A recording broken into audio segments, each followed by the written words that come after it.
Assalamualaikum warahmatullahi wabarakatuh. Bismillahirrahmanirrahim.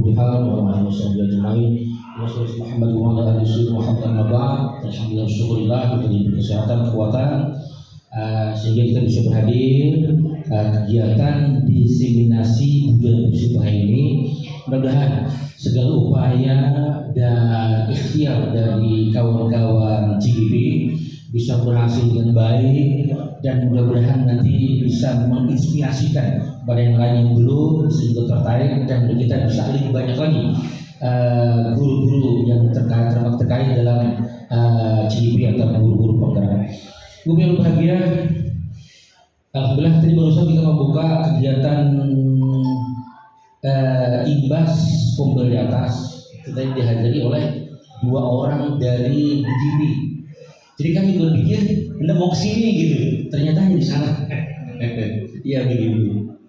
Oke, jadi kumbal itu upaya dalam rangka untuk melestarikan kumbal di seluruh SMA dalam rangka untuk mengimbas, mengimplementasikan semua kegiatan terkait dengan kurikulum kemerdekaan. Jadi amat sangat penting. Nah, untuk pemodelnya adalah CGP ini. CGP ini yang membawanya nanti, membawa dengan dengan mengungkapkan visi-visi mereka di kelas, di guru maupun di kelas musik. Nah, dari CGP ini nanti itu memasarkan informasi ya secara luas sesuai visi mereka, kemudian difasilitasi dengan berkumpul untuk mematangkan materi-materi terkait dengan aksi-aksi yang sampai oleh CGP. Jadi antara CGP dan kumpul sangat erat kaitannya dalam rangka untuk mengimplementasikan sumber maupun metode atau terkait dengan materi pembelajaran dalam rangka untuk memudahkan penyampaian. Kemudian tentu saja refleksi dari guru-guru, juga refleksi dari anak-anak kita, sehingga kedua-duanya bisa merupakan indikator bahwa materi bisa sampai atau tidak. Berbahagia dengan mengucapkan bismillahirrahmanirrahim, kegiatan diseminasi budaya musik dibuka dengan resmi. Baik, kita mulai ya ibu-ibu semua. Oke, assalamualaikum warahmatullahi wabarakatuh. Selamat siang semuanya ibu-ibu. Masih semangat untuk mengikuti kegiatan pada hari ini ya? Baik, perkenalkan saya Rusparini, calon guru penggerak angkatan 11, yang mana pada hari ini belum mempunyai kesempatan untuk menyampaikan terkait budaya positif, di mana budaya positif ini sudah kami pelajari pada modul 1.4. Nah, tentunya ibu-ibu sekalian pasti mengetahui ya apa yang namanya budaya. Oke, kira-kira menurut ibu-ibu budaya itu apa? Betul. Merupakan kebiasaan adat istiadat. Baik, berhubungan dengan kebiasaan, tentunya itu dilakukan sering berulang ya ibu-ibu ya. Budaya itu dilakukan sering berulang, dan ini nanti ada kaitannya dengan budaya positif kita. Di mana budaya positif itu juga akan sangat baik jika kita lakukan secara berulang dan kita tanamkan kepada peserta didik kita. Oke. Selanjutnya, sebelum pemaparan lebih dalam, kita akan melakukan SBT terlebih dahulu.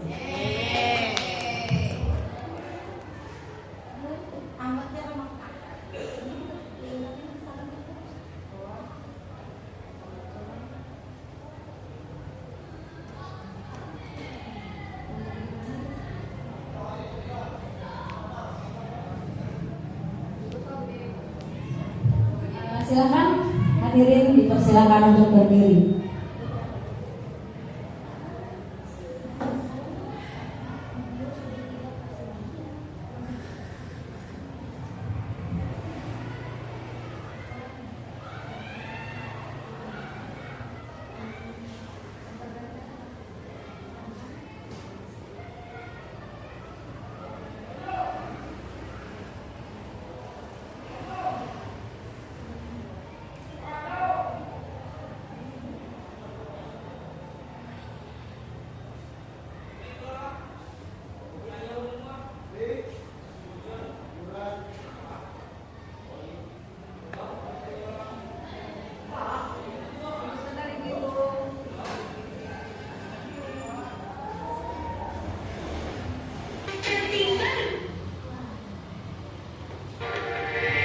Silakan Bapak Ibu kita melakukan ice breathing bersama supaya semangat.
Baik, terima kasih Ibu-Ibu sudah memberikan semangatnya di siang hari ini.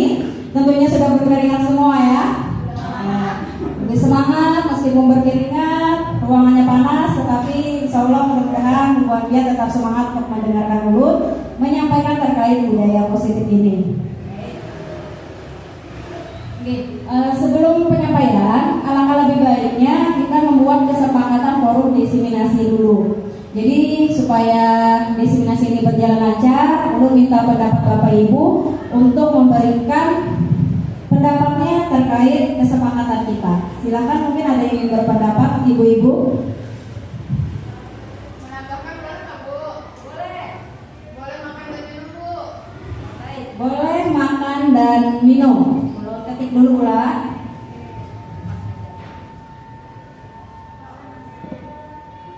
Boleh, Bu.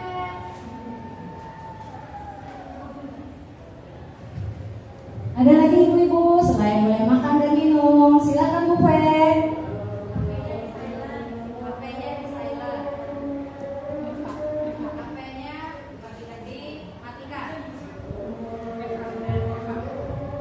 Lanjut, ada lagi Ibu-Ibu? Oke, boleh, Bu. Boleh.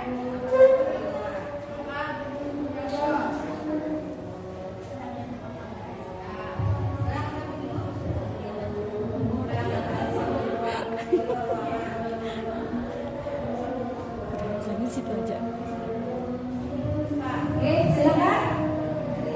Lalu baca dia A, bagus Bu Jeje. Dia A, mengikuti kegiatan. Mengikuti kegiatan.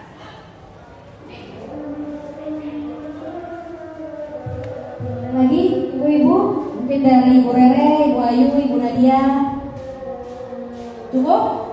Baik, cukup.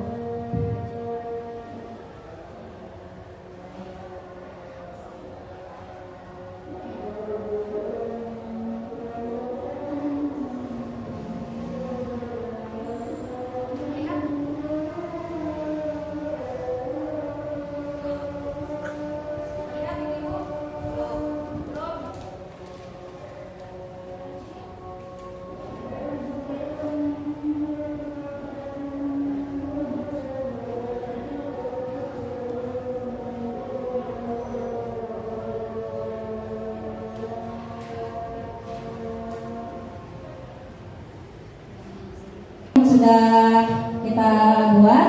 Yang pertama, berpartisipasi penuh dan aktif selama kedua, boleh makan dan minum. Dan yang ketiga, HP-nya dimatikan. Keempat, boleh angkat telepon di luar. Kemudian yang terakhir, penuh keceriaan mengikuti kegiatan. Kita sepakati semua ya Ibu-ibu ya. Oke, baik, terima kasih. Baik Ibu-ibu, ulun lanjutkan untuk menyampaikan terkait materi pada hari ini, yaitu tentang budaya positif. Di sini ada kata-kata yang sangat bagus ulun ambil dari pemaparan Ki Hajar Dewantara. Beliau mengatakan bahwa pendidikan harus memerdekakan anak-anak dengan memberi tuntunan agar mereka mencapai keselamatan dan kebahagiaan yang setinggi-tingginya. Mungkin ini kata-kata yang sederhana, tapi memiliki makna yang sangat luar biasa Ibu-ibu. Artinya apa? Kita sebagai seorang Artinya apa Ibu-ibu? Kita sebagai seorang pendidik tidak hanya memberikan ilmu pengetahuan kepada peserta didik kita, tetapi di sini sebagai seorang pendidik kita dituntut untuk memberikan keselamatan dan kebahagiaan kepada peserta didik kita. Bagaimana keselamatan itu dituntut? Yaitu dengan memberikan pemahaman terkait budaya positif kepada peserta didik kita. Di mana di dalam budaya positif nanti kita akan mengajarkan nilai-nilai kebajikan kepada peserta didik kita. Itu yang paling penting. Selain itu, tidak hanya ilmu pengetahuan saja, tetapi penanaman karakter itu juga sangat dibutuhkan oleh peserta didik kita. Sehingga tidak hanya prestasinya yang meningkat, tetapi karakternya juga luar biasa dan sangat baik. Itu yang diharapkan oleh Ki Hajar Dewantara. Oke. Baik, ulun lanjutkan. Ini yang akan ulun sampaikan terkait budaya positif. Ada beberapa poin yang dapat kita pelajari nantinya. Yang pertama berkaitan dengan disiplin positif.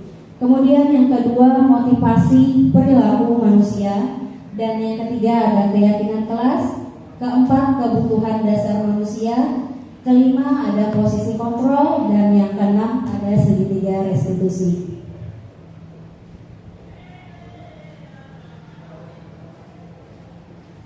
Sebelum masuk ke pemahaman disiplin positif, di sini ulun membuat pertanyaan pemantik untuk ibu-ibu sekalian. Mohon yang berkenan menjawab silakan ya ibu-ibu.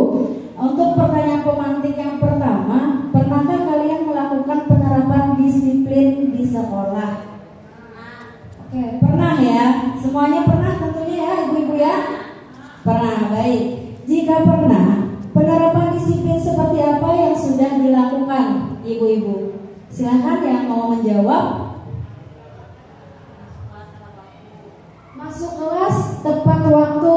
Oke, terima kasih Ibu Eva, luar biasa. Ada lagi ibu-ibu? Hadir ke sekolah tidak terlambat. Terima kasih Ibu Jeje. Ada lagi? Tidak membuang sampah sembarangan. Baik, luar biasa. Tidak melepas jilbab di sekolah untuk anak perempuannya. Oke, Ibu Heni, terima kasih. Tidak melepas jilbab di sekolah bagi anak perempuannya. Nih, tentunya ibu-ibu sekalian pasti pernah yang menerapkan namanya disiplin kepada anak-anak kita. Dengan guru yang berbeda, cara yang berbeda pula kalian terapkan. Baik, sekarang yang ketiga nih, caranya bagaimana? Ya, terima kasih Ibu Eva. Kata Ibu Eva caranya disosialisasikan. Ada lagi mungkin yang mempunyai cara berbeda dengan Ibu Eva. Membuat tata tertib, kata Ibu Isti. Baik, luar biasa. Ada lagi? Mungkin dari Ibu Kiki selaku guru BK. Kira-kira gimana nih cara Ibu Kiki untuk mendisiplinkan peserta didik?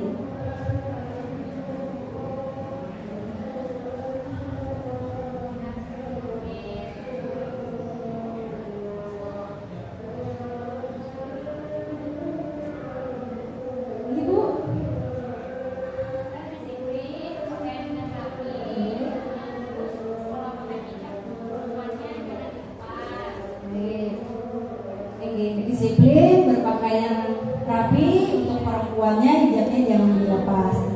Mungkin cara ibu menerapkan disiplin itu gimana Bu kepada siswa tersebut?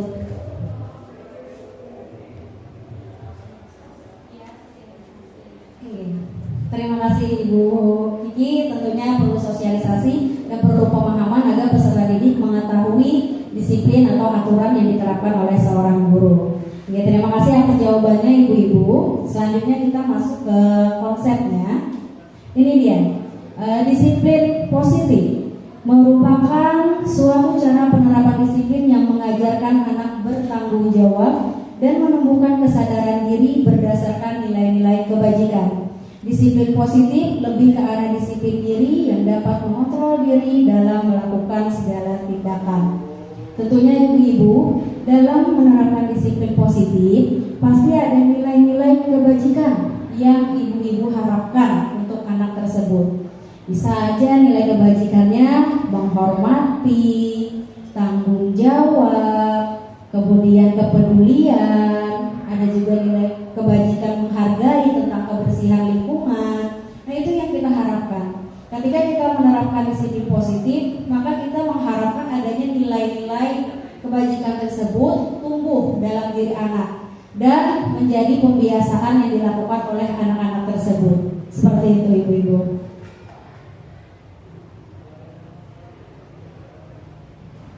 Selain itu, dalam penerapan disiplin positif, tentunya kita sudah mengetahui yang namanya karakter profil pelajar Pancasila. Ini juga diharapkan ketika kita menerapkan disiplin positif tadi. Ada beberapa profil pelajar Pancasila yang harus kita tanamkan kepada peserta didik kita. Yang pertama, beriman dan bertakwa. Yang kedua, berkebinekaan global, bergotong royong, kreatif, terus bernalar kritis dan mandiri. Nilai-nilai inilah yang dijadikan pedoman untuk kita sebagai pendidik dalam menerapkan disiplin positif. Seperti itu.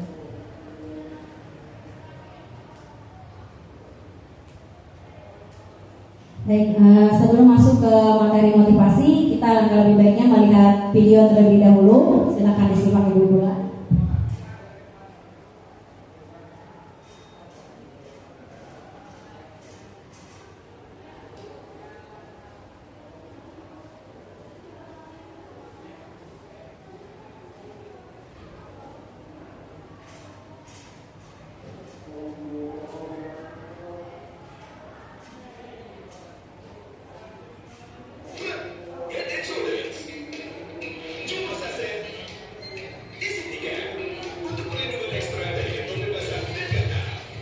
Ini yang kita kaitkan dengan pembahasan berikutnya yaitu terkait motivasi.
Baik, sudah menyimak video tadi ya ibu-ibu ya. Kira-kira ada yang mau berpendapat tidak terkait video yang sudah saya tampilkan?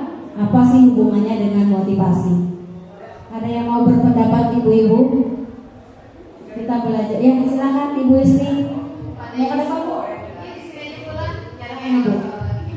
Jadi pada ilustrasi video tersebut tergambarkan bahwa semut-semut itu mereka tidak pernah merasa lelah. Mereka senantiasa bekerja sama untuk mencapai satu tujuan yang sama. Oke, contoh misalnya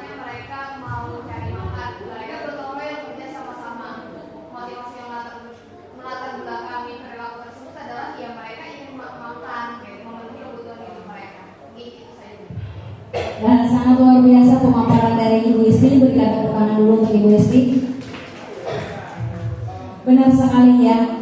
Tadi kita lihat, kita belajar dari filosofi semut, binatang yang kecil, tetapi dia memiliki tekad yang sangat kuat untuk mencukupi atau bertahan hidup. Itu yang paling penting. Binatang yang kecil saja mampu bertahan hidup, mampu bekerja bersama-sama untuk mewujudkan hal yang lebih baik. Nah, ini ada kaitannya dengan motivasi yang akan kita bahas pada hari ini. Nah, tentunya ibu-ibu tidak mudah memiliki motivasi dalam diri kita. Perlu motivasi dari berbagai faktor, baik itu faktor internal dan faktor eksternal. Baik, kita sebagai seorang pendidik tentunya harus lebih dulu memiliki motivasi yang tinggi. Ya, sebagai seorang pendidik tentunya kita harus memiliki motivasi yang poin ketiga dulu, yaitu untuk menjadi orang yang mereka inginkan dan menghargai diri sendiri dengan nilai-nilai mereka. Artinya apa ibu-ibu? Jika kita ingin melihat siswa kita memiliki motivasi yang tinggi dalam belajar, motivasi yang baik untuk menerapkan kehidupan yang lebih baik, maka kita sebagai seorang guru harus memberikan contoh yang baik pula kepada peserta didik kita. Alangkah lebih baik kan kita ketika mengajar menunjukkan semangat kita, ketulusan kita untuk mendidik peserta didik kita. Sehingga ketika peserta didik kita melihat kita semangat, tentunya itu akan memberikan dampak positif juga kepada peserta didik kita. Oke, sini ada motivasi perilaku. Yang pertama ada untuk menghindari ketidaknyamanan atau hukuman. Biasanya ibu-ibu tentu sering kan menemukan peserta didik yang mungkin mereka mengumpulkan tugas tepat waktu, terus tertib di kelas. Itu bisa saja karena mereka termotivasi takut dihukum. Pernah ya ibu-ibu ya? Oke, karena ada perasaan takut dihukum, mungkin gurunya sangat killer, maka mereka berperilaku seperti itu. Kemudian motivasi yang kedua yaitu untuk mendapatkan imbalan atau penghargaan. Nah, ini juga merupakan salah satu faktor yang memotivasi seseorang. Biasanya jika seorang murid kita berikan hadiah, reward, itu akan memberikan semangat buat dia untuk semakin belajar. Tetapi yang paling penting yang diharapkan adalah motivasi yang ketiga, di mana motivasi tersebut tumbuh dalam dirinya sendiri, mempunyai keinginan untuk berubah dan mempunyai keinginan menjadi lebih baik. Itu yang paling penting dan itu yang harus kita tanamkan kepada peserta didik kita. Seperti itu tentang motivasi perilaku manusia.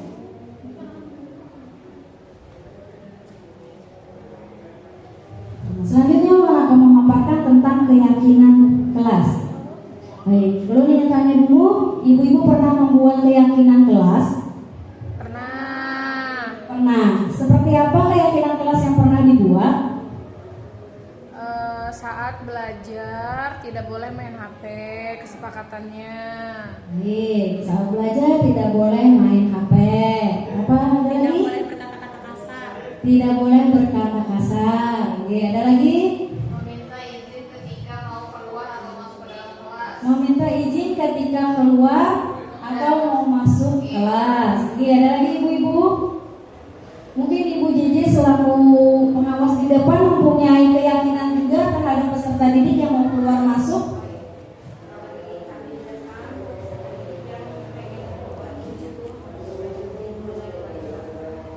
Nah, baik, itu keyakinan yang dibuat oleh Ibu JJ. Jika ada peserta didik yang ingin keluar masuk, maka harus minta persetujuan dari wali kelasnya. Oke, terima kasih atas keyakinan yang sudah ibu-ibu sampaikan. Bahwa sebenarnya keyakinan kelas itu adalah suatu disiplin positif yang bisa kita terapkan dalam membangun budaya positif di sekolah. Dengan adanya keyakinan kelas, di setiap kelas diharapkan dapat mewujudkan tujuan pendidikan yang berorientasi kepada profil pelajar Pancasila. Tentunya dalam membuat keyakinan kelas ini kita harus mengaitkan juga dengan profil pelajar Pancasila yang di awal sudah saya sampaikan tadi. Dalam penerapan keyakinan kelas, kita harus memuat nilai-nilai kebajikan, ibu-ibu. Yang mana nilai kebajikan tadi ada menghargai, tanggung jawab, disiplin, toleransi, dan banyak lagi nilai kebajikan yang lainnya. Itu. Selain itu, dalam penerapan keyakinan kelas, biasanya kemarin kami pas loka karya guru penggerak membuat keyakinan kelas itu kita harus menggunakan kalimat-kalimat positif. Oke. Di mana kalimat positif itu kita tidak boleh membuat kata jangan. Ya. Kita buat kata-kata yang bijak. Misalkan apa ibu-ibu kata-kata yang bijak itu? Ibu Rida? Oke, mari menjaga kebersihan kelas. Nah, itu kan merupakan kata-kata positif yang enak didengar. Oke, berikutnya apalagi ibu-ibu kata-kata positif? Ayo ya, berupa ajakan. Ayo kita saling menghormati dan toleransi antar teman. Oke, ada lagi ibu-ibu? Ada lagi yang ingin menambahkan? Ayo misalkan, terus apa lagi? Mari. Di kelas Ibu Edi mungkin? Tingkatkan semangat belajarnya. Bagus ya, tingkatkan semangat belajar. Nah itu yang ulun harapkan, itulah keyakinan kelas. Jadi kita menggunakan kata-kata positif. Selain menggunakan kata-kata positif, alangkah lebih baiknya keyakinan kelas itu dibuat dengan kalimat yang sederhana, sehingga keyakinan kelas itu mudah diterapkan dan mudah diingat oleh peserta didik. Nah ini ada contoh kalimat keyakinan kelas. Ini ada kalimat keyakinan kelas. Terlihat ibu-ibu? Iya lumayan tidak terlihat lah. Ulun ini.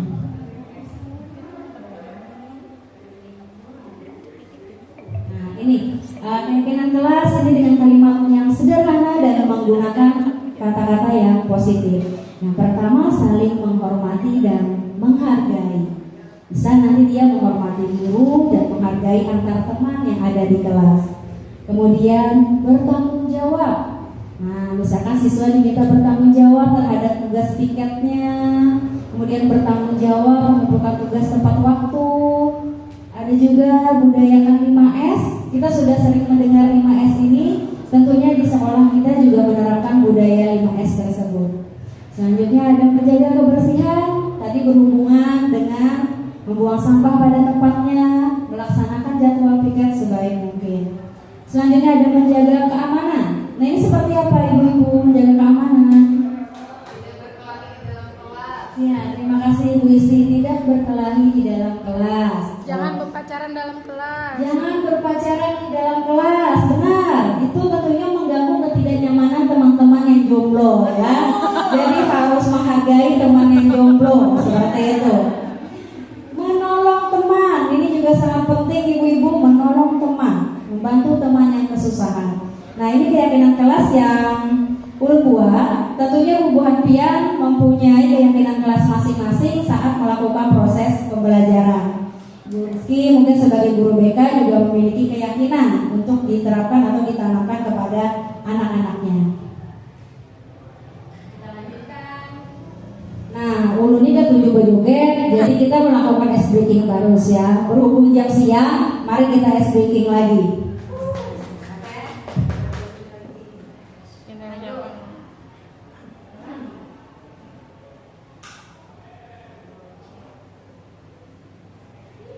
Kita berdiri lagi ya ibu-ibu.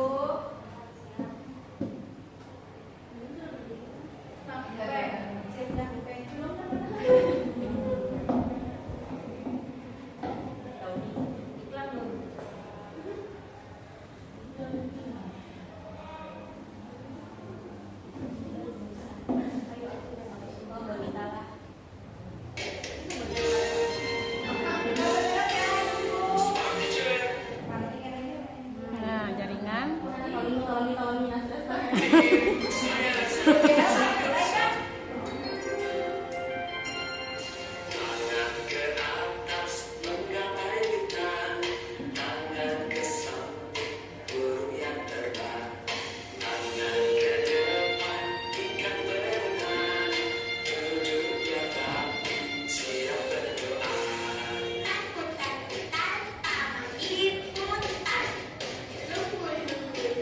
Taman liputan,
banyak ibu-ibu, silakan untuk duduk kembali.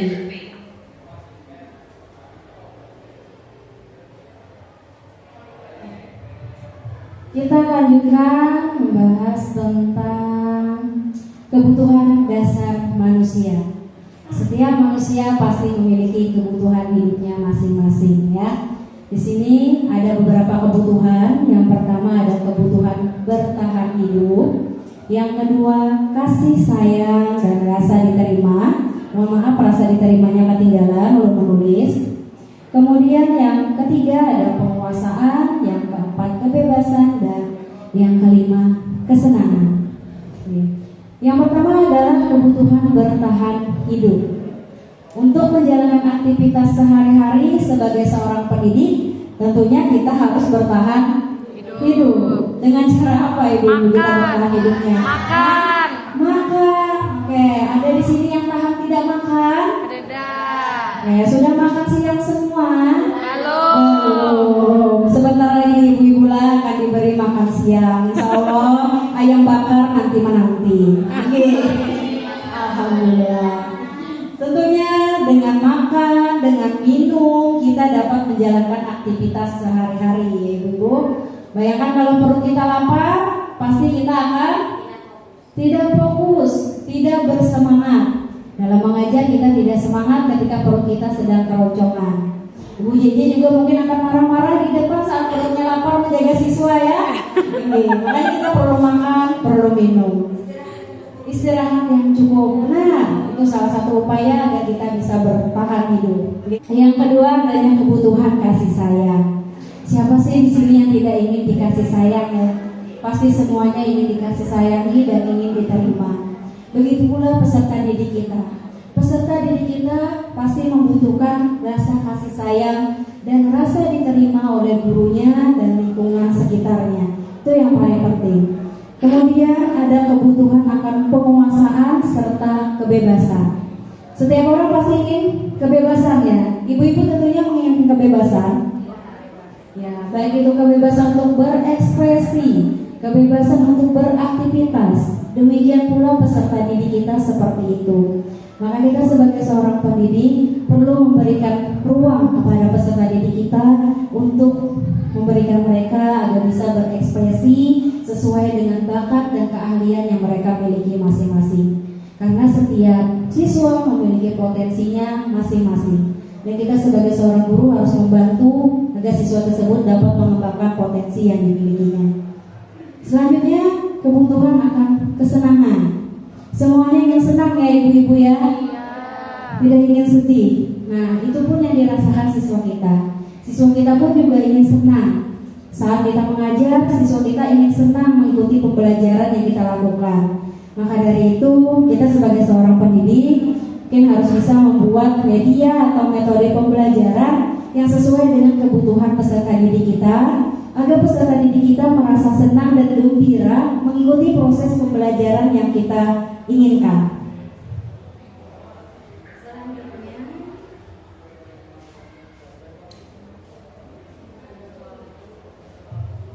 Ini udah lewat aja nih lah videonya. Kita langsung masuk ke ini ada pertanyaan pemantik lagi sebelum masuk ke pemaparan berikutnya. Yang pertama, pernahkah kalian melihat peserta didik yang berpakaian tidak sesuai aturan di sekolah? Pernah. Baik, semuanya pernah melihat. Tindakan apa yang kalian lakukan pada peserta didik tersebut? Boleh minta pendapatnya ibu-ibu? Saat misalnya ada peserta didik yang lewat, bajunya atau pakaiannya keluar, terus tindakan apa yang Bapak Ibu lakukan? Silakan Ibu Dede.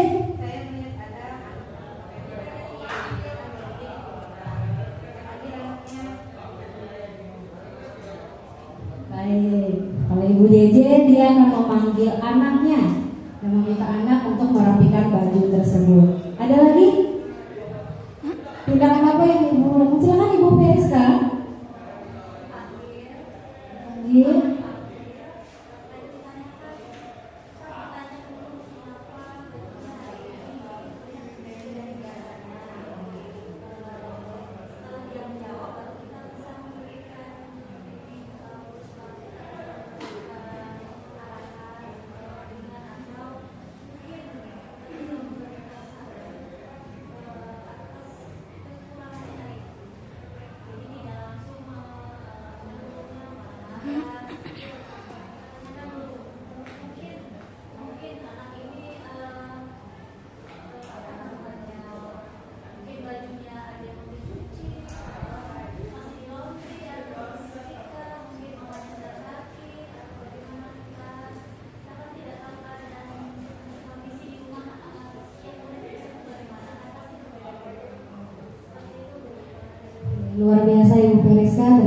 banyak. Kata Ibu Periska tadi, Ibu Periska akan memanggil siswa tersebut dan menanyakan alasan mengapa siswa tersebut berpakaian tidak rapi. Pasti ada latar belakang yang melatar belakangi siswa tersebut seperti itu. Ada lagi ibu-ibu tindakan yang berbeda selain melakukan pemanggilan, atau ada yang langsung meneriakin siswa tersebut di tengah lapangan? Atau Ibu Eni, gimana Ibu Eni biasanya ketika melihat peserta didik yang berpakaian tidak sesuai aturan? Sayang, kalian gak ganteng kalau bajunya berkeluaran. Masya Allah, dengan kalimat seperti itu langsung luluh siswanya. Bagus sekali Ibu Eni, ini sudah ibunya cantik, menegurnya seperti itu ya, luar biasa. Mungkin dari Bapak Pauji, bagaimana Bapak? Lagi fokus itu ya Bapak. Nanti Yunus mohon izin Bapak menutup acara dulu di sini. Baik, ulun lanjutkan ibu-ibu. Terima kasih atas jawaban yang kalian berikan.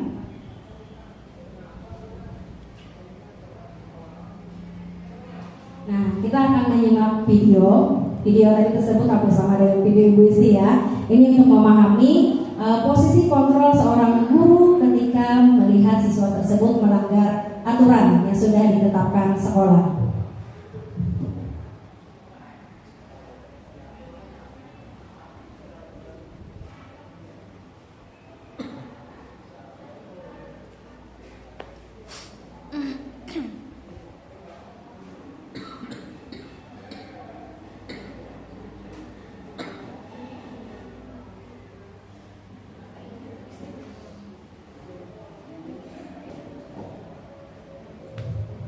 Ini ada 5 posisi kontrol yang biasanya dilakukan oleh guru ketika ingin menertibkan peserta didiknya. Silakan.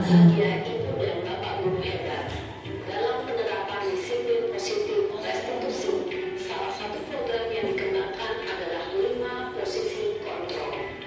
5 posisi kontrol dalam restitusi adalah proses perjalanan seorang pendidik agar dapat mengenali dirinya. Pada video kali ini, kita akan membahas tentang 5 posisi kontrol yang dikembangkan oleh Dayat Gosem dan contoh penerapannya.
Habis ibu saya udah menyalahkan saya, Bu.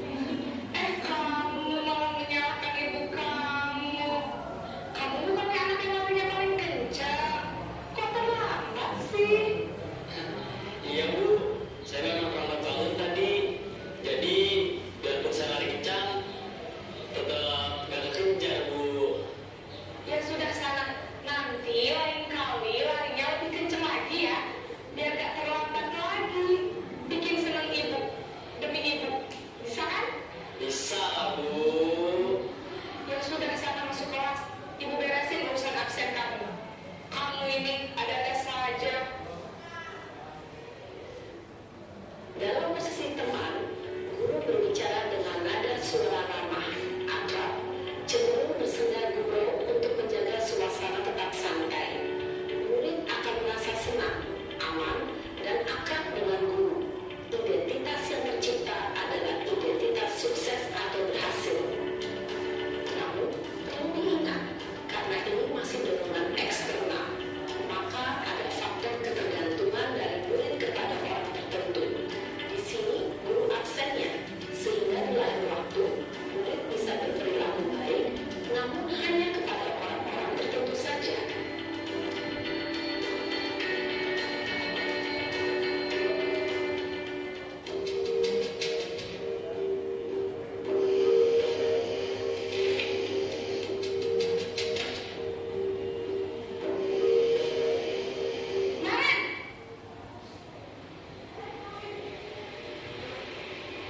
Selamat pagi, Bu. Naren, apa peraturan sekolah kita tentang jam berapa kita harus masuk sekolah, Nak? Kita harus di sekolah jam 7, Bu. Iya, betul. Sekarang sudah jam 7.20. Naren sudah tahu konsekuensinya jika terlambat hadir. Paham, Bu. Saya harus tinggal kelas pas jam istirahat selama 20 menit. Iya, benar. Konsekuensinya demikian. Jadi nanti jam 9.30 pas istirahat, kamu harus tinggal di kelas, kerjakan tugas tambahan untuk ketertinggalan kamu, ya? Baik, Bu. Posisi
ibu guru yang hebat, berikan tepuk tangan dulu.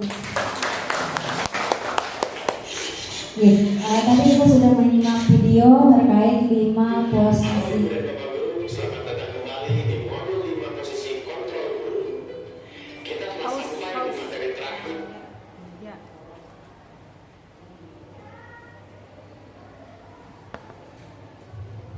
Tadi kita sudah menyimak beberapa posisi kontrol seorang guru. Setelah menyimak video tersebut, kira-kira Bapak Ibu menerapkan posisi kontrol yang seperti apa kepada muridnya? Masuk kategori yang mana? Mungkin minta pendapatnya dulu, Bapak Ibu. Teman. Biasanya mode teman. Oke, Ibu Heni model teman ya? Ya. Seperti apa Ibu Heni model temannya? Bisa dicontohkan dulu. Biasanya kenapa terlambat? Ini Bu, ini. Kalau diantarkan orang tuanya, saya biasanya langsung percaya ya, karena saya juga membangun kepercayaan dengan siswa. Kalau kita jadi guru sering meremehkan atau tidak mempercayai alasan siswa, apalagi sudah membawa orang tua, itu menurut saya kurang etis. Nggak tahu menurut guru-guru lain. Baik, terima kasih atas pendapatnya Ibu Heni. Ibu Heni memposisikan dirinya sebagai seorang teman. Ada lagi mungkin yang memposisikan dirinya sebagai penghukum atau pembuat rasa bersalah, pemantau, atau bahkan sampai ke tahap manajer? Ibu Isni? Terima kasih Bu Spa. Kalau dilihat Bu dari 5 posisi kontrol tadi, bulan kalau manajer sepertinya belum sampai ke sana atau mungkin belum menyadari mungkin bulan. Cuma untuk penghukum, pembuat rasa bersalah, teman dan pemantau itu rasanya masing-masing pernah terasai kalau berdua. Baik, Ibu Isni sudah pernah merasai dari penghukum, pembuat rasa bersalah, teman dan pemantau. Benar ya Ibu-Ibu, dalam video tersebut sebenarnya kita diharapkan menjadi seorang manajer. Nah, kebetulan Ulun pun juga sedikit demi sedikit mulai belajar ya setelah mempelajari modul yang 4.1 ini. Sebelumnya, Ulun juga menerapkan posisi kontrol sebagai pembuat rasa bersalah kepada seorang murid. Padahal yang diharapkan itu kan sebagai manajer. Tapi tidak mudah juga menerapkan, tentunya belum proses untuk penerapan sebagai manajer tersebut. Oke, baik, untuk posisi kontrol, Ulun lanjutkan. Selanjutnya ada segitiga restitusi. Terlihat dari gambar di mana ada tahapan yang pertama menstabilkan identitas, yang kedua validasi kebutuhan, dan yang ketiga menanyakan keyakinan kelas. Ya, dalam segitiga restitusi ini diharapkan guru itu mampu memberikan solusi terhadap permasalahan yang dihadapi oleh peserta didiknya. Jadi dengan melakukan tahap yang pertama yaitu menstabilkan identitas, kita buka slide berikutnya.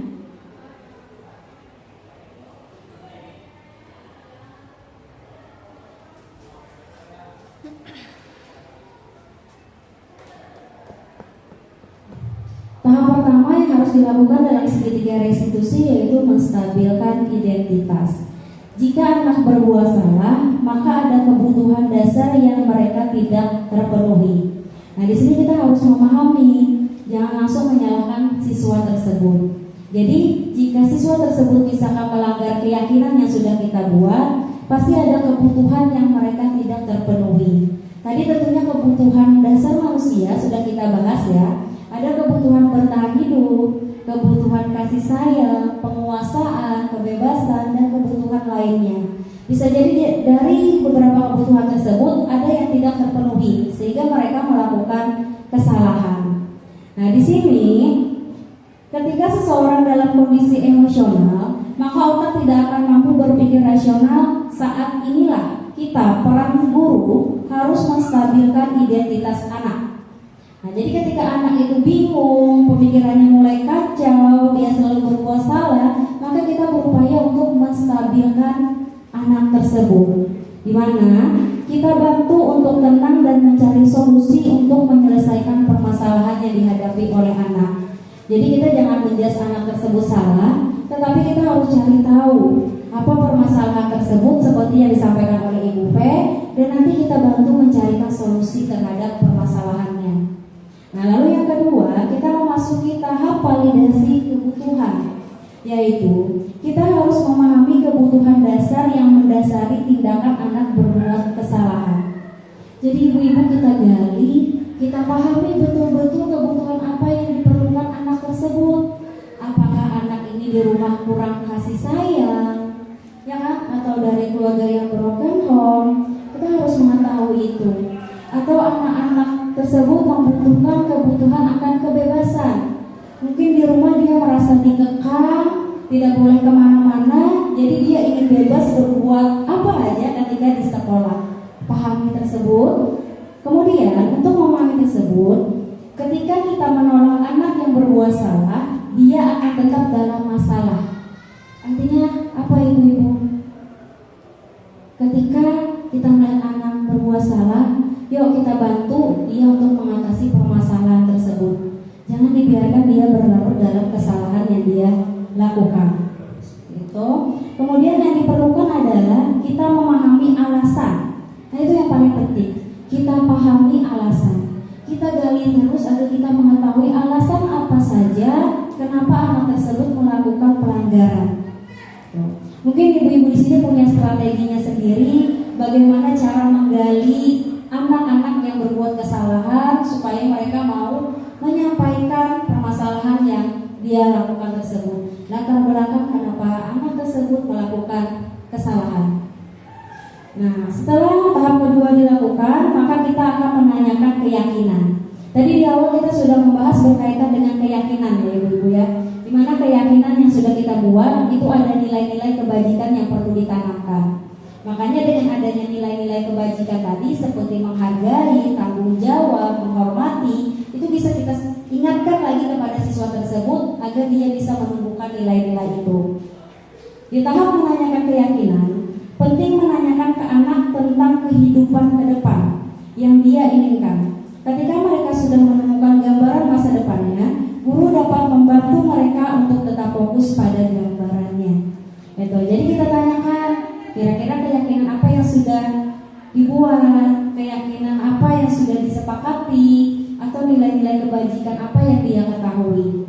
Nah, ketika anak tersebut menyampaikan nilai-nilai kebajikan tersebut, maka kita bantu lagi agar anak tersebut dapat menerapkannya dan mengurangi kesalahan-kesalahan yang sudah dia lakukan. Oke, ini saja yang mau sampaikan dari segitiga restitusi. Ini materi yang terakhir. Mungkin ulun minta pendapat, saran atau pertanyaan dari Bapak Ibu sekalian. Ulun persilakan.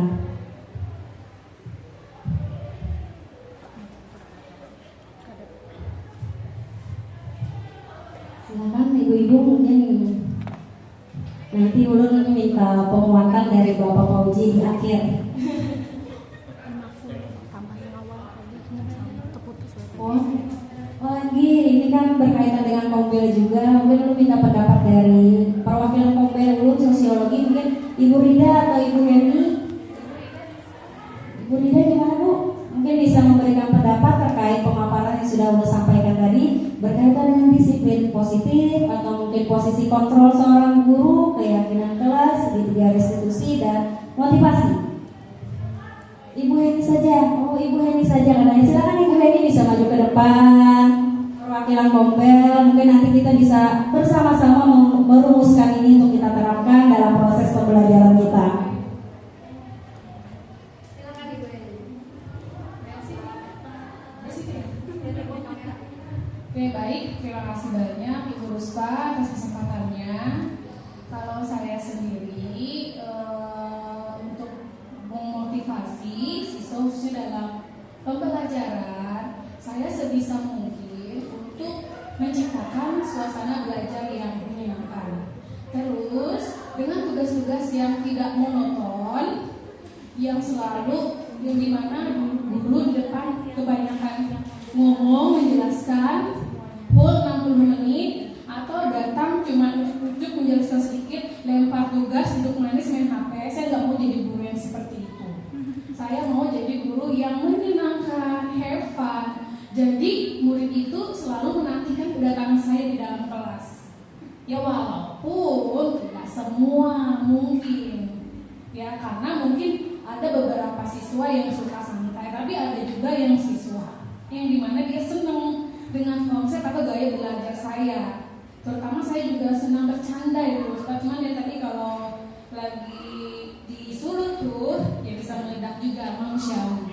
Ya, intinya saya menciptakan model pembelajaran, suasana belajar yang menyenangkan, tidak membosankan, siswa nyaman, siswa comfort, 3 jam bersama saya tidak terasa. Itu saja. Terima kasih.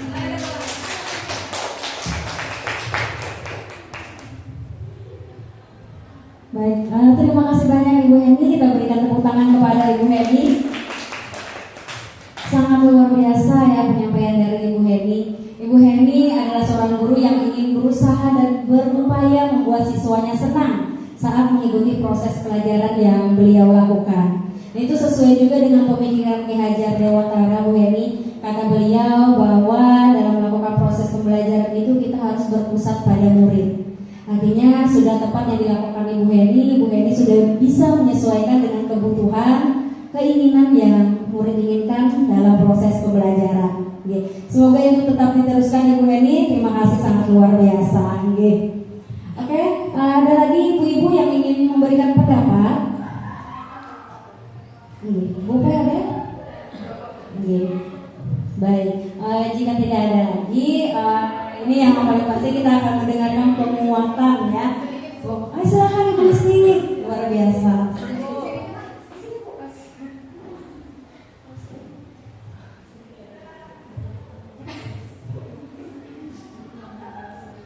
Baik, terima kasih Ibu Ruspa atas kesempatan yang telah diberikan kepada saya untuk menyampaikan mungkin sedikit aja sharing mungkin dari saya.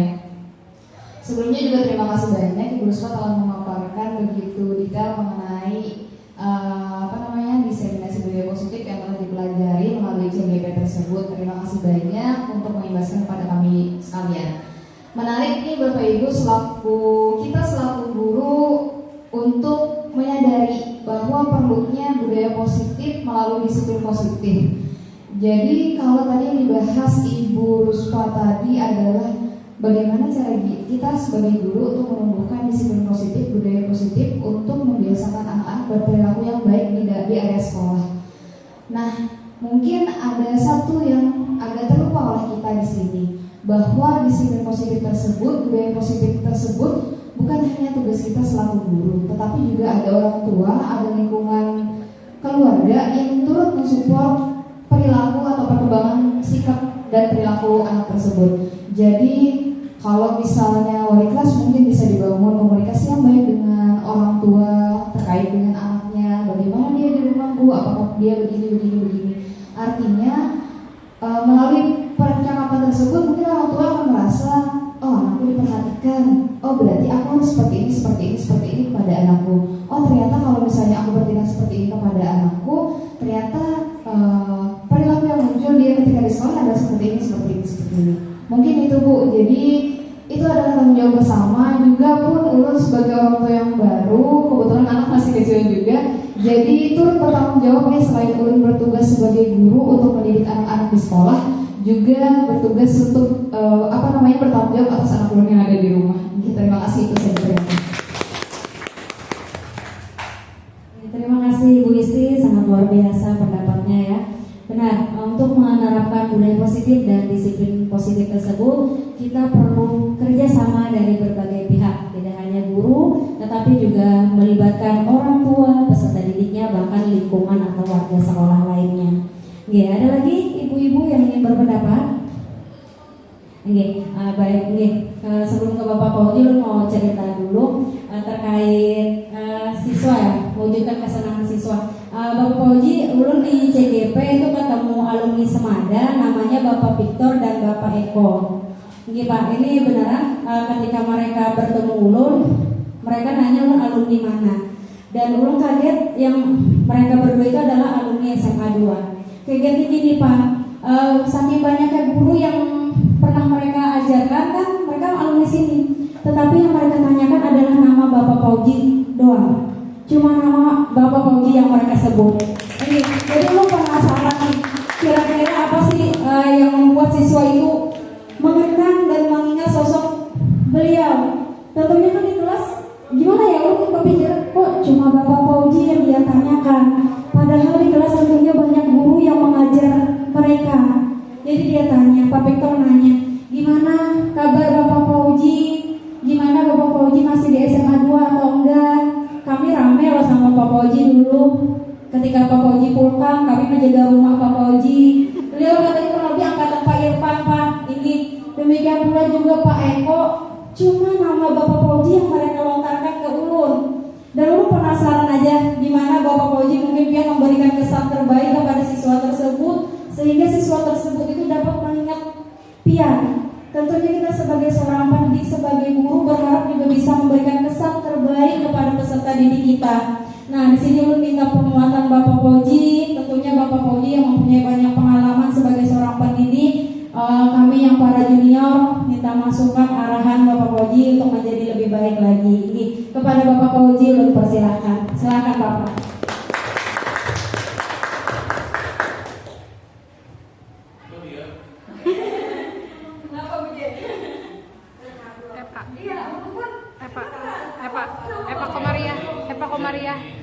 Epa Komaria.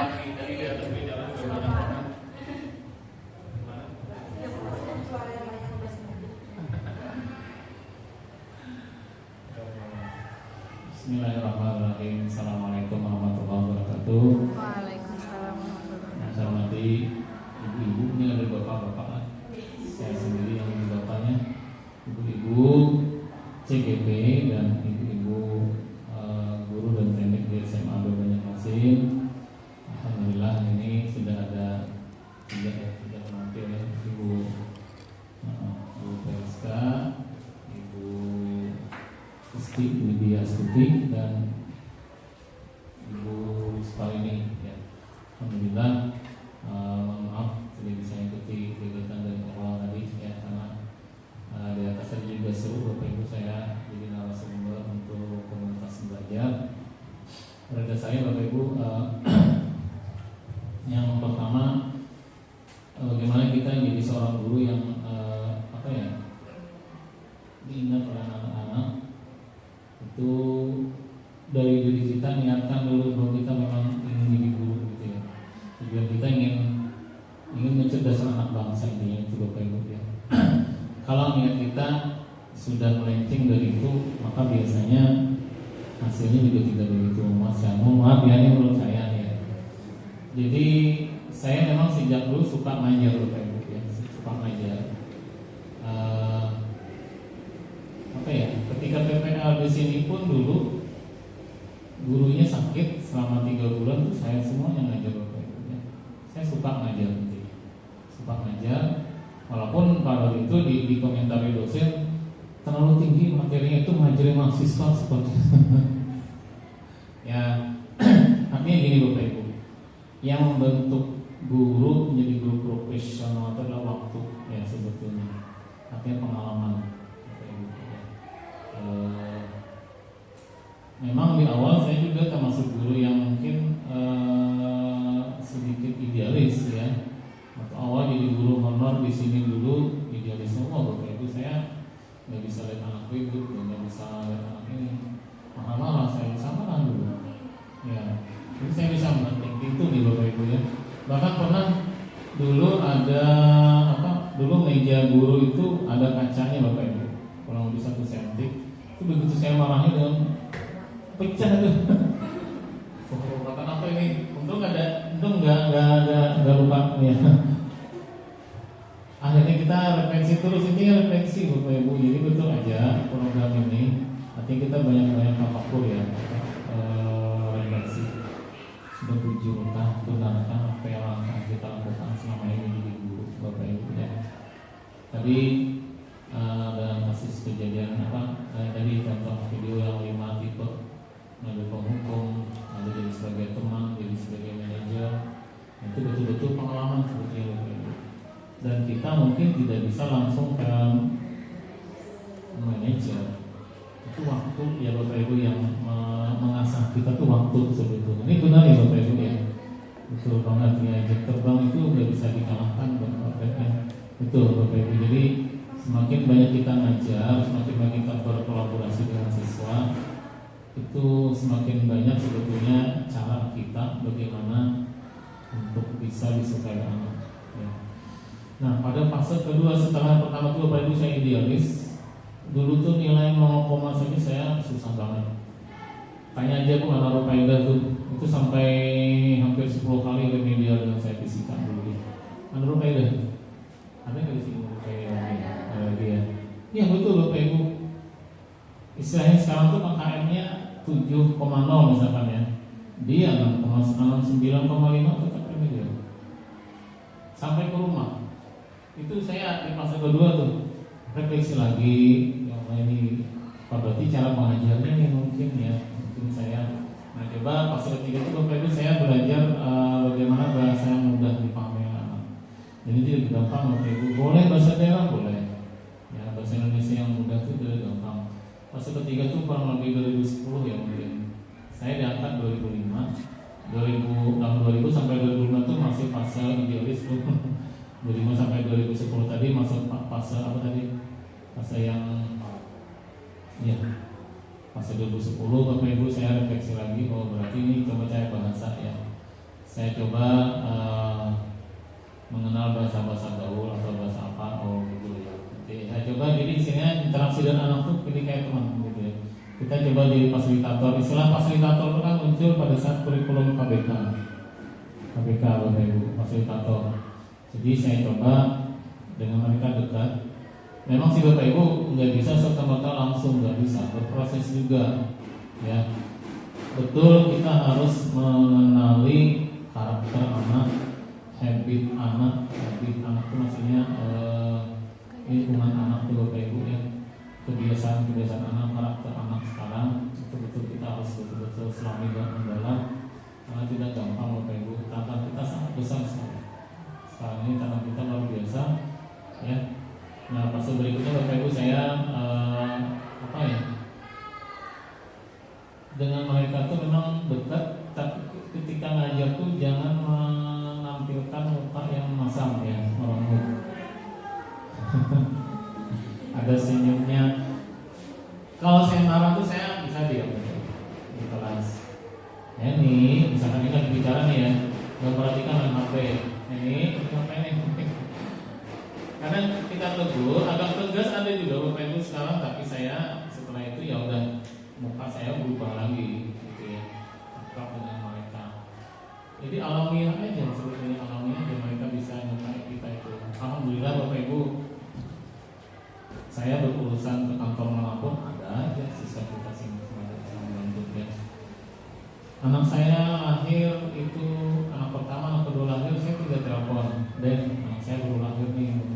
Pak, sorry karena ambil pala atau keluarganya di kalau antar bisa gitu. Nah, ya. Apalagi ya banyak sekali Bapak Ibu manfaat yang lo dapatkan ya, alhamdulillah. Jadi kita di sini untuk Bapak Ibu sekalian kita mulai belajar untuk responsif, tanggung jawab istilahnya.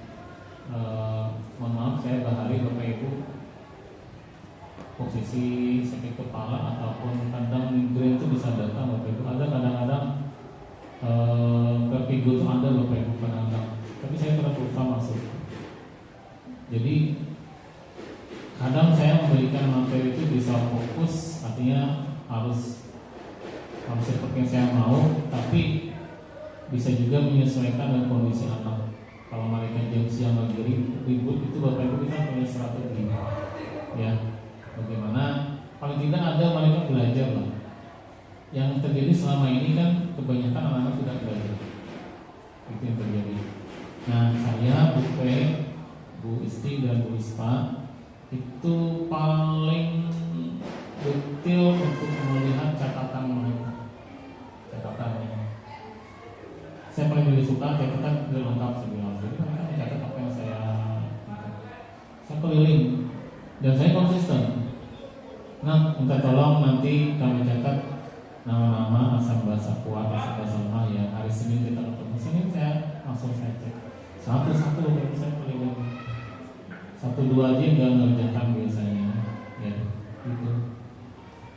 Iya, alhamdulillah anak fine-fine aja sih Bapak Ibu dengan tugas dan tugas yang memberatkan juga. Jangan di luar nalar kalau kasih tugas. Sesuai dengan tujuan pembelajaran kita, apa sih? ya. Artinya jangan di luar kemampuan anak juga. Artinya tugas yang kita berikan itu bisa terukur, bisa kita nilai. Jangan mengelilingi kita juga, jangan mempersulit diri kita sendiri. Ya. Bisa terukur sesuai dengan pembelajaran kita kembangkan yang ingin kita capai. Kemudian tidak mempersulit anak, bisa dikerjakan anak dan juga bisa kita kerjakan. Ya. Itu Bapak Ibu. Alhamdulillah anak itu ya sekarang Bapak Ibu juga nih mohon maaf nih kelas 1 2 3 Pak mulai banget Pak kimia sekarang ya terus saya bilang kimia itu makanya sebetulnya kalau kita belajar teori aja nggak menarik apa yang dikontekstualkan ya nggak Bu Dinda. Kemarin saya dengan Bu Dinda yang mendampingi saya praktikum di sini, saya ada marah bisa Bu Dinda yang marah ya, tapi marahnya marah gimana Bu Dinda? Apakah menghukum enggak ya? Enggak. Nah kemarin tuh contoh yang kecil aja Bapak Ibu. Nah bila mejanya bersih ketika praktek itu nilainya bagus loh. Ya Bu Dinda lah. Yang kelompok salah itu Bapak Ibu bersih. Dia ada kececer sedikit jadi langsung bilangnya ini bersih. Bapak Ibu seperti ini tetap awal sampai akhir foto tuh kelas terakhir kelas sebelumnya itu kelas 1 sih agak sedikit jorok. Ya, A2 sudah luar bagus, A3 bersih banget. Ini kan hal yang kecil Bapak Ibu. Saya tuh orangnya betul Bapak Ibu, mohon maaf sekali kadang-kadang pakai cek Pak, saya lebih betul. Pak Burin baru masuk jawabannya Pak, saya lebih betul biasanya. Karena mungkin terbiasa kimia itu analisis ya, kimia itu sebetulnya analisis. Nah itu Bapak Ibu ya. Artinya dengan anak kita coba mengurangi menghukum. Menegur itu memang harus. Tugas kita menegur Bapak Ibu, tapi dengan bahasa yang saya dulu bisa aja bahasa yang lebih tinggi pernah. Ya tadi di fase yang pertama kedua saya jadi guru saya tinggi bahasanya. Saya begitu ke sini ngapain saya ini? Ya, saya tegur tinggi dikit yang mungkin ya nadanya itu naik 1 oktav. Misalkan saya lagi gini ada yang main HP di sana, ini ayo ini kalau main HP terus nanti Bapak ngambilnya pakai orang tua loh, nggak pakai mereka langsung ke Bapak gitu. Aduh mau lagi nih main HP Bapak Ibu gimana ambil?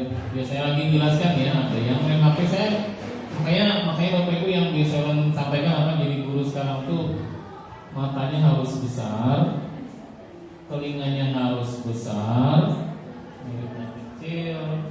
Artinya kalau mata besar itu Bapak Ibu dia lihat artinya ketika ngajar harus peduli setiap titik itu. Ya, telinganya juga Bapak Ibu harus dengerin apa yang anak itu harus. Nah kita guru yang beda. Oke Bapak Ibu itu yang mungkin yang nggak tahu mungkin baru sekali ambung saya ini lebih gitu.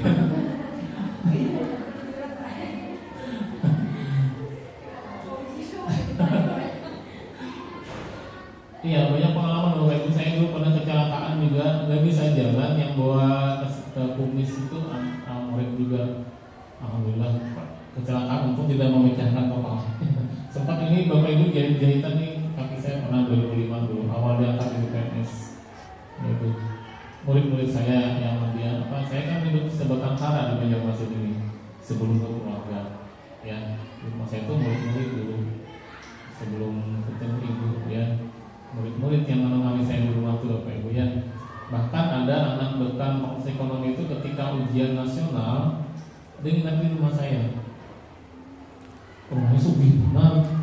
Kok mau nginep di tempat saya tak banyak nyamuk ini? Lebih tenang kan belajar di sini. Kalau sampai belajar latihan gimana? Pada kaburin sampai 15 saya tuh bisa pengawas. Ujian nasional tahun 2005.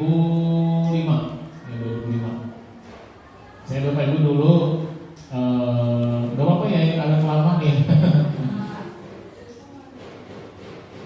Orang tua saya tidak mampu Bapak Ibu, jadi kuliah pun saya sambil kerja. Kemudian saya jadi guru awal itu di sini gaji 75.000 cek. 75.000 di 15 jam. Bulan kedua baru naik oleh Pak Jenderal Almarhum 150.000. Kemudian diangkat di PNS 900.000 gaji. Naik tahun kedua 3 itu jadi sekitar 200 sekian. Nah rumah tuh mau dijual, akhirnya saya ambil, karena sedikit gadai ke bank. Itu bank itu sekitar 200 sekian, sisa 70.000 saya gaji. Jadi sisanya saya hidup dari les anak-anak. Les anak-anak itu pokoknya kalau dokter apa hari Minggu libur tutup, saya libur Minggu tetap praktek. Dulu pulang sekolah pukul 2 ya, jam 3 itu udah datang satu grup Bapak Ibu 10 orang sampai setengah 5. Mungkin anak yang ini masih boleh ya. Nanti setengah 5 sampai jam 6 satu grup lagi, saya juga sholat asar. Habis maghrib nanti habis sholat maghrib utang lagi sampai jam 9 malam baru saya keluar makan. Nah jadi dampaknya tuh akhirnya saya kena mah. Tapi kadang-kadang saya akalani dulu, jangan kalau maghribnya agak cepat, les tetap jam setengah 8 kan, saya makan dulu tuh, cari nasi sekitar kayak kami gitu. Gak salah main sekarang kayak kami ya, kalau sekarang nyaman ya. Nah itu Bapak Ibu PNS 1.200.000 tapi saya mulai sudah dapat 5 juta 6 juta sebulan. Waktu itu loh Bapak Ibu ya, bisa saya hidup. Akhirnya rumah yang tadinya kredit di bank itu saya dalam jangka waktu harusnya 15 tahun, 5 tahun saya lunasi. Ngapain dulu kebanyakan itu. Nggak sombong. Nah itu Bapak Ibu mungkin saya dekat dengan anak-anak memang sejak les itu saya lebih menyelami mereka juga karena pengalaman les tadi Bapak Ibu dekat rumah. Ya, akhirnya sampai sekarang bisa rumah itu saya pakai. Ya. Karena niat kita tadi mendidik dulu Bapak Ibu ya. Orang tua mempercayakan ke kita ya itu Bapak Ibu dan anak-anak. Artinya jangan pernah satu lagi ya, jangan pernah menyebut anak itu dengan kata-kata yang mungkin dia tidak suka ya. Ketika dinamakan apa jangan Bapak Ibu. Itu yang dipesani oleh mama saya itu jangan sampai menampar anak, jangan mengatakan kayak itu membuli lah bahasa sekarang. Saya nggak pernah mengukur anak Bapak Ibu, itu nggak diizinkan oleh ibu saya. Itu yang saya pegang sampai sekarang ya, sama ibu ya. Oke Bapak Ibu mungkin itu ya kepanjangan cerita. Ya, tadi betul aja Bapak Ibu.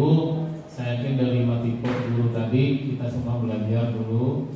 Bisa ya Bapak Ibu sekarang mungkin dipung-pung dulu atau nanti tapi pung-pung pelan-pelan nanti kita nggak bisa kita langsung jadi dewanya ya, langsung terima manajer.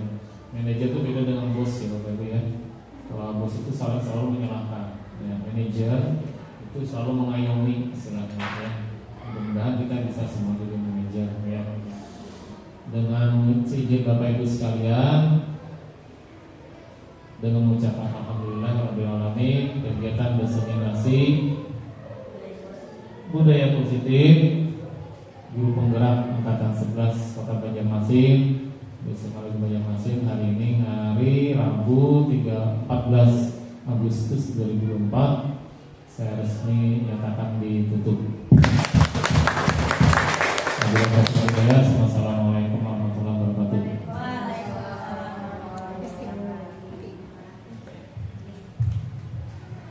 Baik, acara kita sudah ditutup. Terima kasih banyak Bapak Roji, terima kasih banyak Ibu-ibu atas kehadirannya. Jika ada salah kata ulun mohon maaf. Mengakhiri, wassalamualaikum warahmatullahi wabarakatuh. Waalaikumsalam.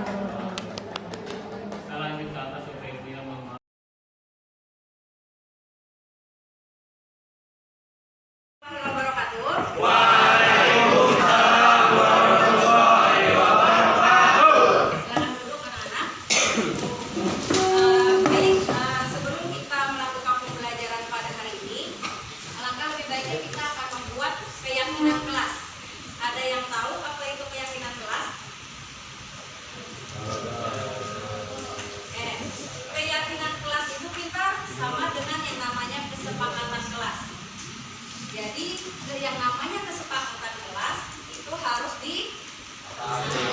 ditaati, dipatuhi. Nah, kenapa harus keyakinan kelas? Dengan adanya keyakinan dari dalam diri kalian, maka kalian akan konsisten untuk melaksanakan keyakinan kelas tersebut. Ya. Nah, tetapi keyakinan kelas ini harus menggunakan kata-kata yang positif, bukan kata-kata yang negatif. Seperti apa contohnya kata-kata positif? Ada yang tahu? Kata-kata positif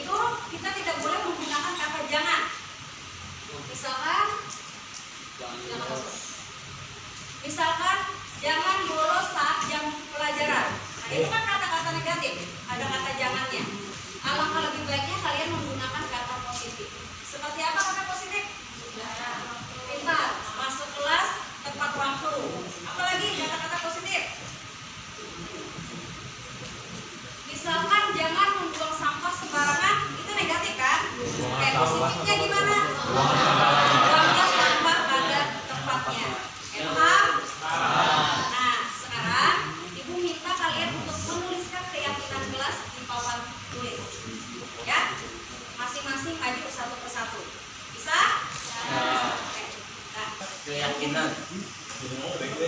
Kan Bapak menyimak dalam keyakinan kelas. Wes.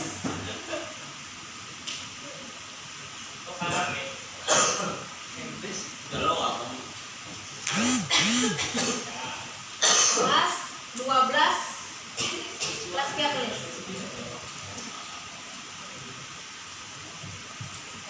Nah, serahkan spidolnya ke teman dari ibu sini dulu, gantian.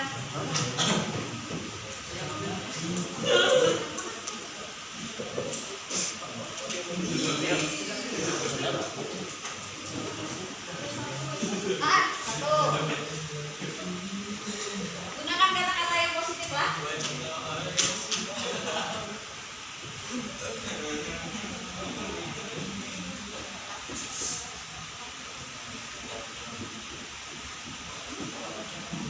Nah, lanjut.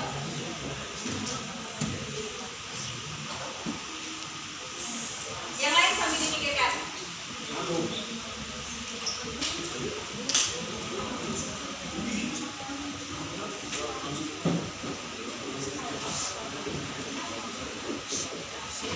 Apa itu?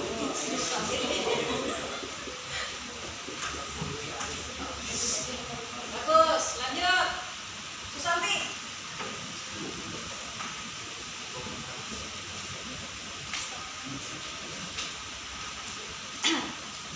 Ya.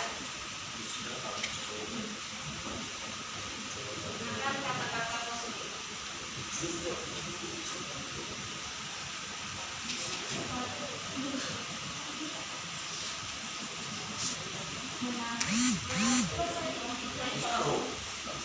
Letakkan. Rapikan dulu.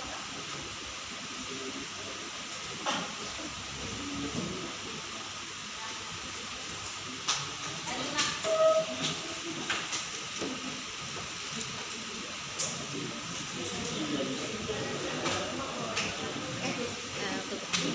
Maju.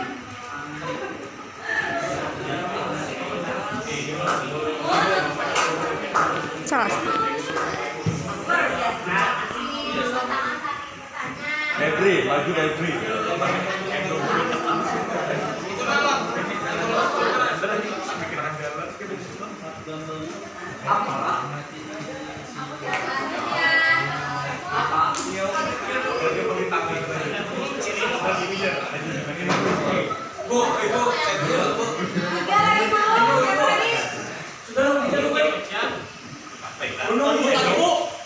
Dia akan jadi di situ.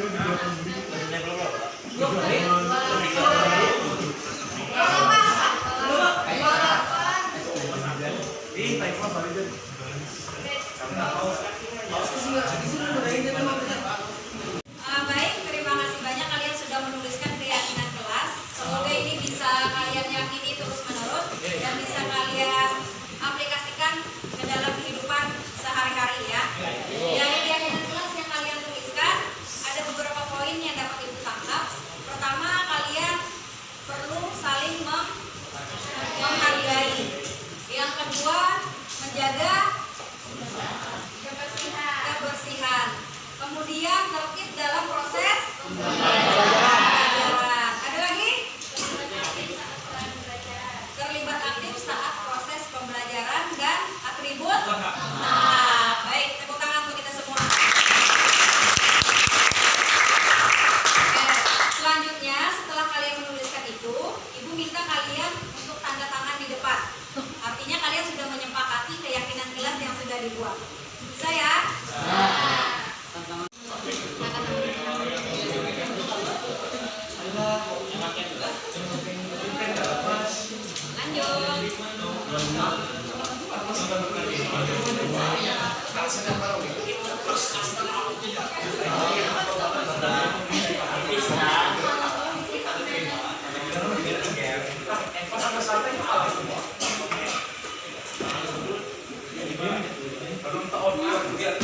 Lanjut, Susanti.